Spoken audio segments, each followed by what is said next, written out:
ఇహలోక మాలిన్యం. చాలా మంది భక్తి పరులం ఇక్కడ ఉన్నాం. చాలా మంది దేవుని ప్రేమించే బిడ్డలు వాక్యం వింటున్నారు. ఇహలోక మాలిన్యానికి దూరంగా లేకపోతే శక్తివంతమైన వాక్యం పని చేయదు. శక్తివంత వాక్యం నీకు మనశ్శాంతినివ్వదు. If you change, the word will be greatly నేను ఎంత ఉన్నతమైన స్థితి తీసుకువెళ్తాదో. దేవునికి స్తోత్రం. వాక్యము శక్తి గలది. అందుకని ఇహలోక మాలిన్యాన్ని అంటకూడదు. నీ స్నేహితులను జాగ్రత్తగా చూసుకో. ఇహలోకంతో సంబంధం ఉన్న వాళ్ళైతే నువ్వు ఇహలోకంలోకి వెళ్ళిపోతావు.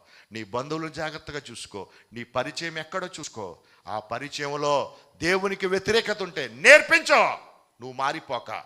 బలపరచు, దేవుని వాక్యం శక్తి గలదని. దేవుని మాటలు వినిపించు. But don't change your self. నువ్వు మారిపోవద్దు. లోక స్నేహము ఉప్పి స్తంభం అయిపోయింది. లోక స్నేహము మన బ్రతుకులు